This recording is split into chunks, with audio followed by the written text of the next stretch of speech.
Assalamualaikum warahmatullahi wabarakatuh. Waalaikumsalam warahmatullahi wabarakatuh. Selamat pagi, salam sejahtera untuk kita semua. Alhamdulillah pada pagi hari ini kita berjumpa kembali tentunya dalam podcast Kemenak Nunukan, yang dimana hari-harinya kita itu mengisi dengan opini pagi, tentunya dengan obrolan pagi inspirasi rohani. Dan kali ini kita spesial ini Pak Haji ya, di hari Jumat ini kita ada namanya dialog interaktif. Nah, dialog interaktif kali ini di hadapan saya ini salah satu kepala seksi penyelenggara haji dan umroh, Bapak Haji Abdul Sani, yang belum ada 2 bulan dilantik. Masuk bulan kedua ya. Bulan kedua menjabat sebagai kepala seksi haji dan umroh menggantikan Pak Haji Said Abdullah. Nah, pagi hari ini saya sengaja mengundang Pak Haji yang dimana kita ketahui bersama dalam waktu dekat-dekat ini insya Allah jamaah haji kita khususnya Kabupaten Nunukan, Kalimantan Utara itu tidak lama lagi akan tiba di tanah air. Iya, nah, terus yang saya dapat informasi kemarin Pak Haji beserta Pak Kepala Kantor sempat menghadiri rapat undangan di kantor gubernur Kalimantan Utara terkait undangan PPIH provinsi. PPIH provinsi langsung terkait pemulangan haji ya. Ya, baik para pendengar di mana pun Anda berada, ya tetap setia bersama podcast Kemenak Nunukan. Ini tadi isi kata pengantar dari saya, dan mari kita dengarkan bersama penyampaian dari Kepala Seksi terkait teknis pemulangan haji dari Mekah hingga ke Balikpapan, Embarkasi, dan sampai ke Kabupaten Nunukan. Assalamualaikum warahmatullahi wabarakatuh. Waalaikumsalam warahmatullahi wabarakatuh. Ya, saya hormati moderator ya. Kemudian seluruh pendengar dan nanti masuk dalam media YouTube ini ya. Mungkin media sosial. Seluruh para pembaca YouTube atau pendengar YouTube, terkait dengan pemulangan jamaah haji Kalimantan Utara tahun 2022 ya Pak. Yang berdasarkan hasil rapat bersama dengan Kepala Kantor Wilayah Kementerian Agama Provinsi Kalimantan Utara dan juga Kepala Biro Kesra Provinsi Kalimantan Utara kemarin itu, dan seluruh kepala kemenak kabupaten kota seprovinsi Kalimantan Utara, kemudian pejabat di lingkungan pemerintah provinsi yang terkait dengan PPIH dan seluruh kepala seksi PHU Kementerian Agama Provinsi Kalimantan Utara juga hadir. Ya, kemarin rapat itu dipimpin langsung oleh Kepala Biro Kesra. Kita mulai kemarin itu sekitar jam 10 itu dimulainya, dan banyak sekali hal-hal yang disampaikan terkait dengan persiapan pemulangan jamaah haji. Tapi kemarin kita lebih fokus kepada mengantisipasi kesehatan jamaah haji. Kesehatan jamaah haji, karena sekarang itu terkesan masih ada corona masih ada. Iya, nah, itu saya sempat tuh Pak Haji, mohon maaf jadi saya sedikit potong. Saya sempat itu ada dengar yang kloter yang pertama itu pas pemulangan itu ada yang memang kepapar ya gitu ya Pak Haji ya. Kesehatan itu kemarin sudah dimusyawarahkan.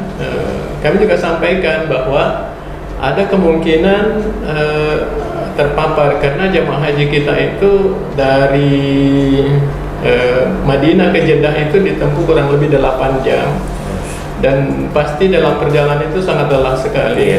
Nah, kemudian juga setelah sampai di Jeddah itu, ketika jamaah kita sampai di Jeddah itu juga mereka tidak istirahat maksimal.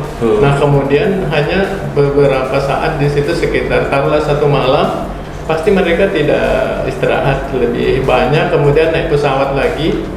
Nah, setelah naik pesawat kurang lebih 9 sampai 11 jam itu juga bukan persoalan kelelahan yang kita katakanlah bahwa itu memakan tenaga yang luar biasa. Nah, sehingga ketika nanti sampai di embarkasi Balikpapan itu kemungkinan besar bukan persoalan penyakit, tetapi karena perdoaan kondisi imun jamaah itu memang menurun karena kelelahan itu karena kelelahan itu. Nah, sekarang persoalannya kesehatan, maka tetap dilaksanakan surat edaran daripada Kemenkes itu terkait dengan pemeriksaan seluruh jamaah haji. Pemeriksaannya pertama di pesawat. Tapi di pesawat itu dia hanya cukup berkomunikasi dengan kru pesawat, meminta informasi bahwa bagaimana kondisi jamaah haji. Kalau misalnya kru pesawat mengatakan semua sehat dan aman, maka seluruhnya dipersilahkan turun untuk menuju ke embarkasi. Nah, nanti di embarkasi ada semacam satu tempat khusus yang disiapkan oleh pihak embarkasi Balikpapan yang jamaah tidak langsung masuk asrama. Oke. Baik Pak Haji, saya potong sedikit lagi Pak Haji nih. Baik. Sebelum teknis hasil rapat yang kemarin didapatkan di provinsi, mungkin ada sedikit masyarakat kita yang tidak mengetahui kepulangan itu tanggal berapa untuk khususnya Kabupaten Nunukan Kalimantan Utara nih Pak Haji, tanggal berapa mulai dari Mekah Jeddah tuh ya ke Balikpapan dan Balikpapan ke Tarakan dan sampai pulang ke kampung halaman. Mungkin sedikit informasi Pak Haji untuk masyarakat ini yang belum mengetahui. Berangkat dari Jeddah ke Balikpapan itu sore hari. Pada tanggal 11 Agustus ini. Jadi insya Allah tanggal 12 Agustus sekitar jam 9.45 itu sudah tiba di Balikpapan.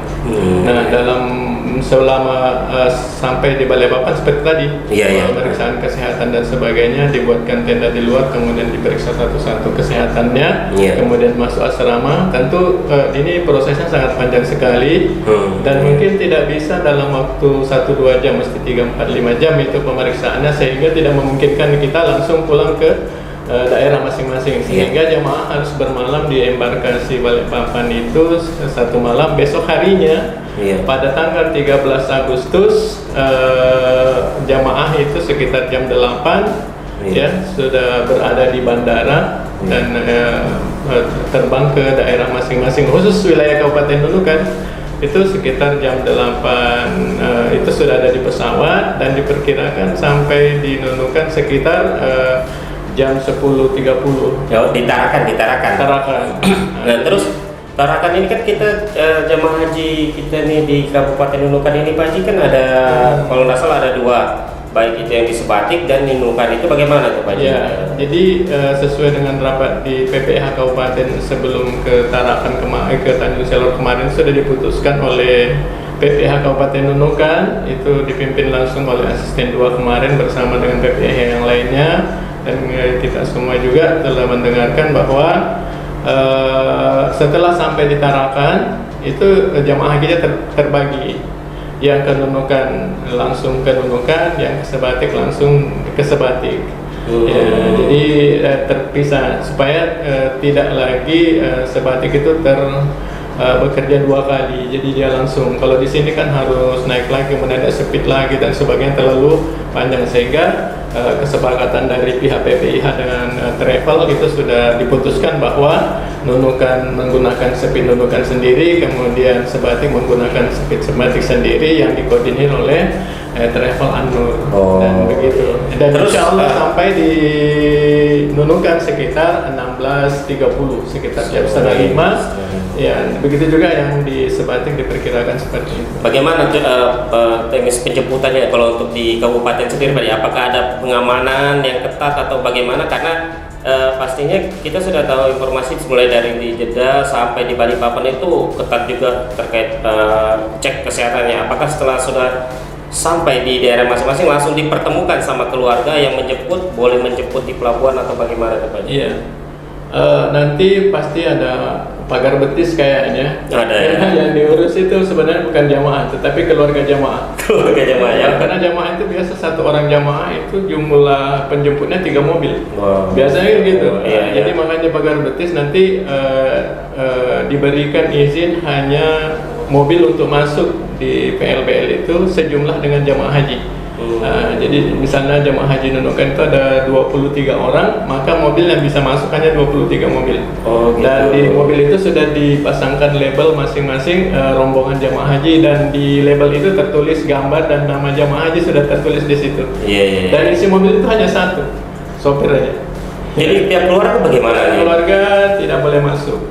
Nanti sejamaah haji itu masuk di ruangan VIP, dilepas oleh bupati, Iya. sambutan oleh bupati. Setelah itu baru diserahkan kepada keluarganya. Oh, berarti pas saat pelepasan itu dari pihak keluarga tuh Nggak boleh. masuk. Berarti tetap masih bisa menunggu di parkiran gitu ya, Ya, di halaman depannya PLBL. Ya, Kalau Sebatik sendiri, Sebatik itu kemarin rapatnya rencananya di PLBL Sebatik, tapi ada perkembangan rapat yang baru yang saya tidak sempat ikuti. Ada 2 opsi kemarin itu, Iya. apakah di PLBL itu sendiri, tapi di situ sangat sempit sekali.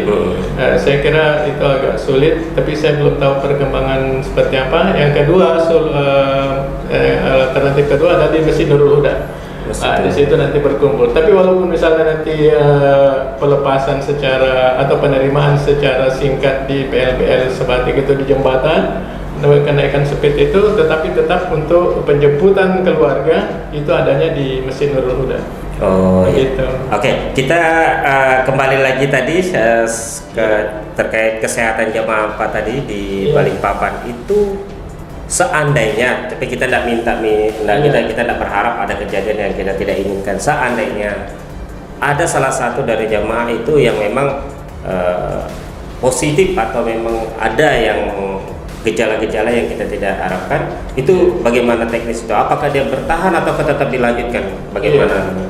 Yang pertama, antara jemaah haji dengan penumpang luar negeri itu di dalam pemeriksaan kesehatannya disamakan. Ya. Jadi tidak ada bedanya antara turisme yang dari luar negeri ke Indonesia dengan jemaah haji datang ke Indonesia, walaupun ini negaranya sendiri. Jadi diperlakukan sama. Beda dengan warga negara Indonesia yang datang seperti pendidik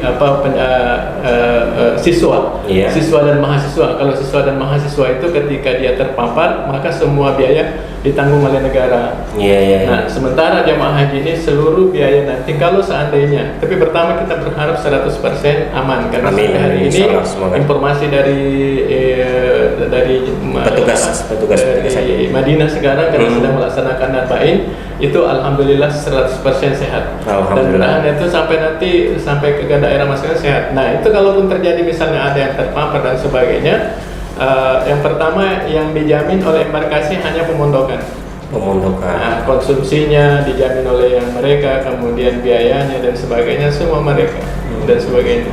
Nah, bagi yang mau lewat darat kalau terpapar itu harus menggunakan ambulans sendiri dan biaya sendiri. Itu keputusan kemarin di provinsi begitu. Ya, Dan semua. itu sudah keputusan hasil rapat juga di embarkasi Balikpapan seperti itu. Ya, dan saya sempat melalui portalnya Kemenak Kaltara Kanwil itu agak menegaskan sekali itu Pak Haji yang terkait itu tadi kepada pas atas rapat itu dia tegaskan sekali itu ya. Ada 2 kali surat edaran dari Kemenkes keluar itu. Yang pertama itu kalau tidak salah hanya ada sampel sekitar 10% dari jumlah jamaah. Kemudian surat edaran yang terakhir di tanggal 27 Juli itu keluar lagi rasanya edaran yang berikutnya seluruh jamaah haji harus diperiksa semua.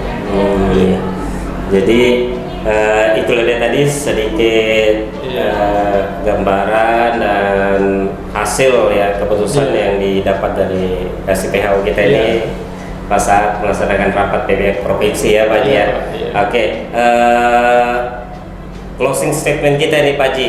Mungkin ada masyarakat kita nih yang belum pernah mendaftar haji itu terkait kotanya, terkait pendaftarannya, dan mungkin ada yang bertanya-tanya nih Pak Haji, apakah sama kota yang diberikan tahun ini dan tahun sebelumnya itu Pak Haji? Mungkin ada sedikit gambaran dari Pak Haji, informasi terkait haji. Apalagi kita ini mumpung yang hadir saat ini adalah memang di bidangnya haji pasti lebih banyak mengetahui, dan disinilah kita bisa mengetahui informasi haji. Mungkin ada sedikit.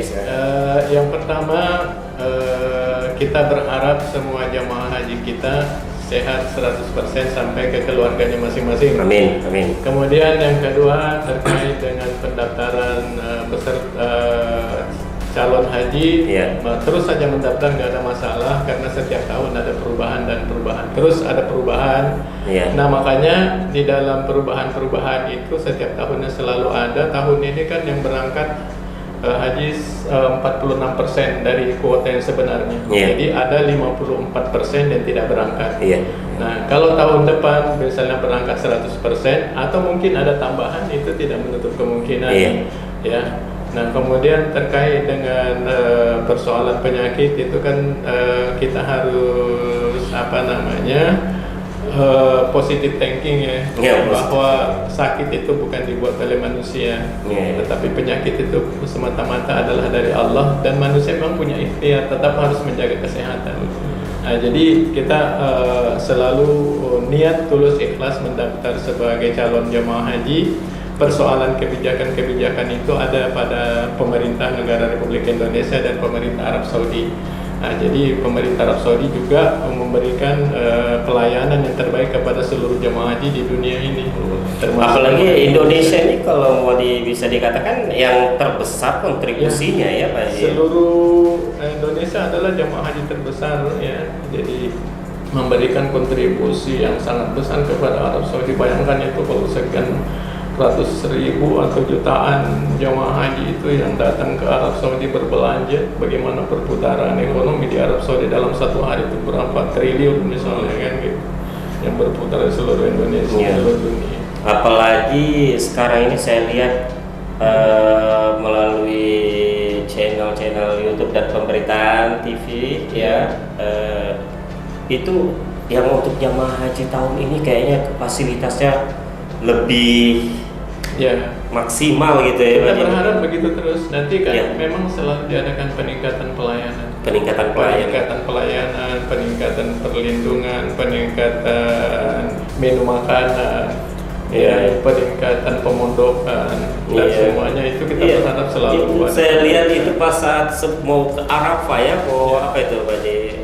Kalau Musna ya, itu saya lihat yang sebelumnya hanya dibuatkan tenda pemondokan sudah langsung. Sekarang saya lihat ini zaman saya tahun 2011 itu belum ada kasur ya, karpet aja. Karpet yang nggak terpal, bukan karpet begini, masih terpal.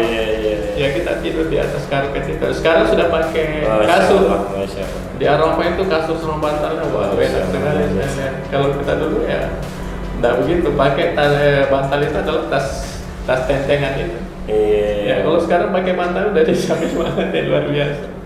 Ya, alhamdulillah sudah banyak sedikit yang kita terima informasi dari kasih haji kita ini terkait mulai dari pengulangan, pendaftaran dan banyak hal yang disampaikan. Jadi tadi untuk yang mau mendaftar silakan, jangan terfokus pada satu, bahwa apalagi ini yang saat ini untuk di kabupaten itu kan berapa puluh tahun itu Pak Haji, kalau yang dari pemerintah dari edaran itu.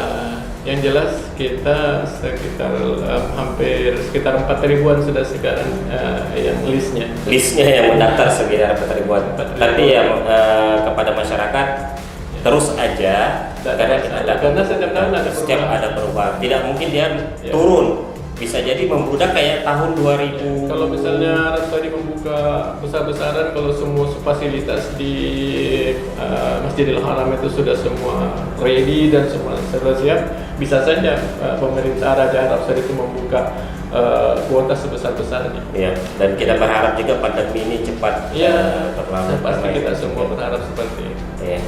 Pak Haji, terima kasih nih Pak Haji. Alhamdulillah kita sudah dapat sedikit penerangan ya. Jadi masyarakat yang mau pingin menjemput ya keluarga yang memang kalau saya dapat itu menjemput jamaah itu 40 hari itu berkahnya Pak Haji masih ada tuh ya. Jadi apalagi kalau kita menjemput itu sunnah ya Pak Haji ya. Kalau saya tidak jadi salah. kita menjemput dan itu sebagai rasa bahagia bercampur haru ya. Ya, dan doanya dikabulkan 40 hari itu betul ya Pak Haji kalau tidak salah dengar itu. Ya dikabulkan, nanti jangan sampai ada berpikir saya setelah jamaah haji datang doa ini kok Enggak dikabulkan. karena cara Allah mengabulkan doa itu ada beberapa hal. Iya. Bukan kita minta mobil langsung ada. Enggak seperti itu.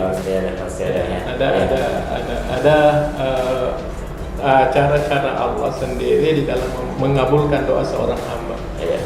Ya. Alhamdulillah. Kalau untuk perharinya nih Pak Haji, sebelum kita tutup kegiatan kita pada hari ini, acara ini, kalau untuk perharinya atau per minggu untuk calon masyarakat yang mendaftar ini, apakah ada perubahan, peningkatan atau bagaimana, atau tetap rata aja seperti biasa Pak Haji untuk di Kabupaten Kemenak, Kabupaten Nunukan?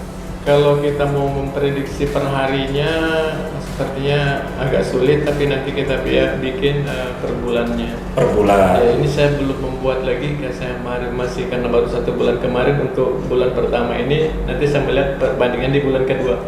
Bagaimana di bulan Juli, kemudian nanti akhir bulan Agustus kami lihat. Jadi antara perkembangan bulan Juli ke Agustus seperti apa. Tapi yang ada jelas, tiap hari ada saja. saja. Tapi yang jelas yang ramai sekarang umroh. Iya. Ya, karena sekarang sudah terbuka umroh. Iya. Jadi lebih ramai itu. Ya, terima kasih Pak Haji atas informasinya pada hari ini Jumat ya. Alhamdulillah. Tanggal 5 Agustus 2022 dan masuki 1444 Hijriah. Kita di bulan Muharram juga nih. Bulan Muharram. Ya, saya selaku podcaster Sandi yang menemani kalian semua bersama Kasih PHU, Bapak Haji Abdul Sani selaku guys. Mohon pamit undur diri. Jika ada salah kata mohon dimaafkan, tentunya itu dari diri pribadi dan yang benar hanya milik Allah Subhanahu wa taala. Hadanallahu wa iyyakum ajmain. Wallahu muwaffiq ila aqwamit thoriq. Assalamualaikum warahmatullahi wabarakatuh. Waalaikumsalam. Terima kasih Pak Haji. Terima kasih, Pak. Alhamdulillah.